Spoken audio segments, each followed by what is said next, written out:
Dolores Mary Eileen O'Riordan was born on September 6, 1971, in Ballybricken, County Limerick, Ireland. She was the youngest of 9 children in a devout Catholic family. Her father, Terence, worked as a farm labourer until a motorcycle accident left him permanently brain damaged. Her mother, Eileen, raised the large family with discipline, faith, and music. From her earliest years, Dolores was singing. Relatives recalled that she sang before she could properly speak. By the age of 5, she was already performing church hymns with confidence. She learned tin whistle, piano, and church organ. Gregorian chant from her parish choir and traditional Irish folk melodies shaped her style. Her mother once said that Dolores could memorize entire hymns after hearing them only once. At the age of 12, on her first day of secondary school, Dolores climbed onto a chair and boldly declared, "My name is Dolores O'Riordan, and I am going to be a rock star." Her classmates laughed, but she meant every word. Throughout her teens, she wrote poems, lyrics, and melodies. She idolized artists like Sinead O'Connor and was inspired by U2's rise from Ireland to international fame. She also admired traditional singers from her region, blending the softness of folk with the sharp edges of rock. In 1990, Noel and Mike Hogan were looking for a singer for their Limerick band, then called the Cranberries Dolores. Dolores responded to their notice. She was shy when she arrived for the audition, wearing simple clothes, clutching her keyboard. But when she sang, the room changed. Noel Hogan later remembered thinking, "This girl is special. Why isn't she already fronting a band?" Dolores was given a demo tape and asked to try writing lyrics. She returned the next week with a fully written song that would become Linger. It was about the confusion of young love, drawn from her own teenage heartbreak. That moment transformed the group. The band shortened its name to the Cranberries, and the music world was about to discover their sound. They began recording demos and playing small venues. Their early tapes included Linger, Dreams, and Sunday. By 1992, they were signed by Island Records. In 1993, their debut album, Everybody Else Is Doing It, So Why Can't We, was released. At first, sales were modest, but once MTV picked up the video for Linger, everything changed. Dolores' voice, with its unique Irish lilt and haunting quality, mesmerized audiences. The song climbed charts around the world. Dreams followed, equally tender and unforgettable. The Cranberries were no longer an Irish secret. They were international stars. Michael Stipe of REM described being instantly captivated, saying Dolores shone, and the band seemed destined for greatness. Critics praised her angelic but powerful voice. One early review called it the voice of a saint trapped in a glass harp. Dolores' stage presence was equally distinctive. She often performed barefoot, with cropped hair and plain clothes, creating an honesty and intensity that contrasted with the flashy rock styles of the era. In 1994, they released their second album, No Need to Argue. Its lead single, Zombie, was unlike anything they had released before. Dolores wrote it in response to the Warrington bombing of March 1993, where 2 children were killed by the IRA. Outraged, she poured her anger into the lyrics. Another head hangs lowly, child is slowly taken. Her howl of "Zombie, zombie" captured the grief and frustration of an entire generation. Zombie topped charts across the world and turned the Cranberries into global superstars. The band sold millions of albums. No Need to Argue alone moved more than 17 million copies worldwide. They toured relentlessly, performing to massive crowds, including 164,000 people at Woodstock in 1994. They even opened for the Rolling Stones, something Dolores described as surreal for a girl from a small Irish village.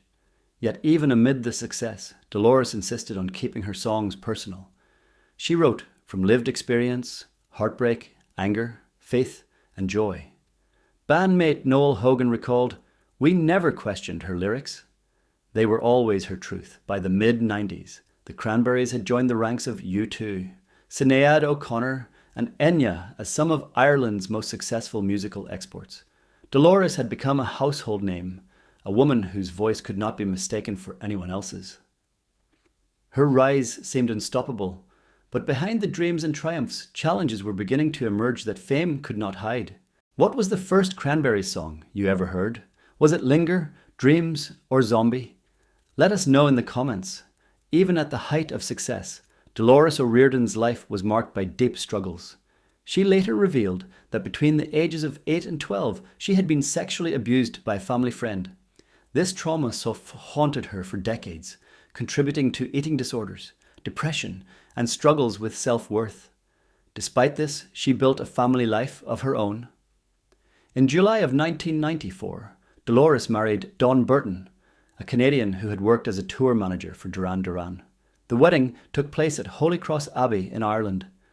Together they had 3 children, Taylor in 1997, Molly in 2001, and Dakota in 2005.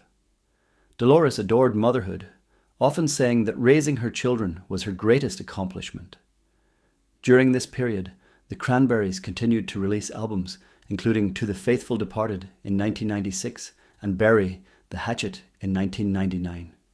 The band's sound evolved, but constant touring and media attention began to take a toll. Dolores suffered a serious knee injury while skiing in 1994 and wrote songs from her hospital bed.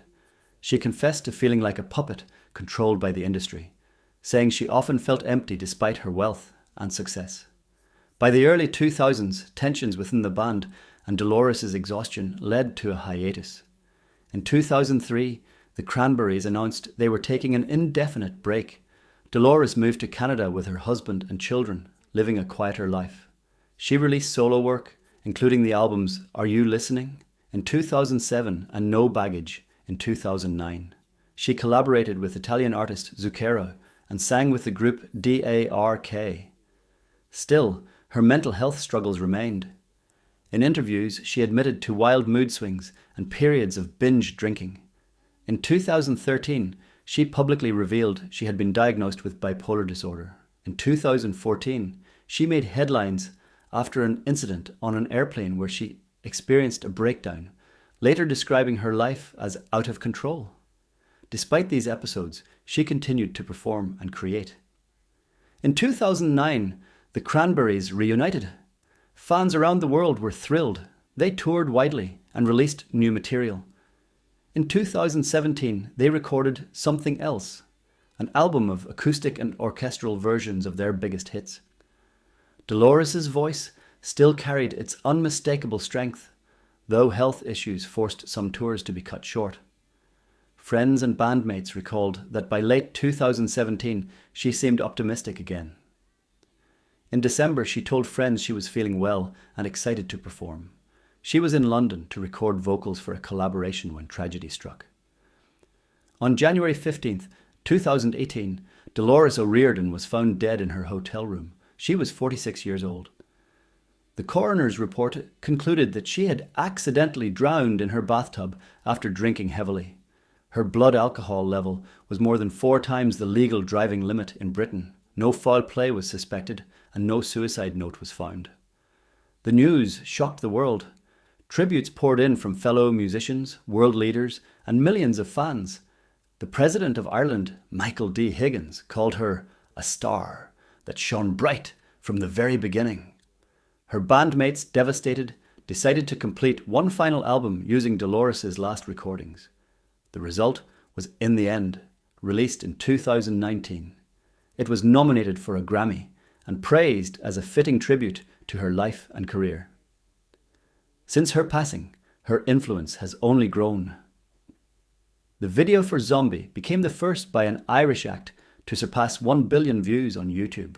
Linger has streamed more than 1 billion times on Spotify. Younger artists like Miley Cyrus and Halsey have covered her songs. In Ireland, all female collectives have performed her music to raise money for charity.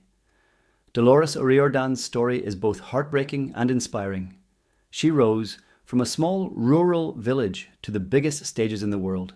She carried her faith, her Irish identity, her pain, and her joy into every lyric she wrote. Her songs, from Linger to Zombie, from Dreams to Ode to My Family, continue to resonate across generations. Though her life was cut short, her legacy is eternal. Dolores O'Riordan remains one of the most distinctive voices of the 1990s, and her music ensures that her story, from dreams to tragedy, will never be forgotten. Which Cranberries song do you think best represents Dolores' legacy? Share your thoughts below. This has been another deep dive from Story Vaulted, where we uncover the untold stories behind the names you thought you knew. If you enjoyed this journey through the life of Dolores O'Riordan, the unforgettable voice of the Cranberries, make sure to hit like, subscribe, and turn on notifications so you never miss a story. Which legend, icon, or forgotten star should we cover next? Drop your suggestions in the comments. Your idea might be our next feature. Until next time, this is Story Vaulted, preserving the stories that deserve to be remembered.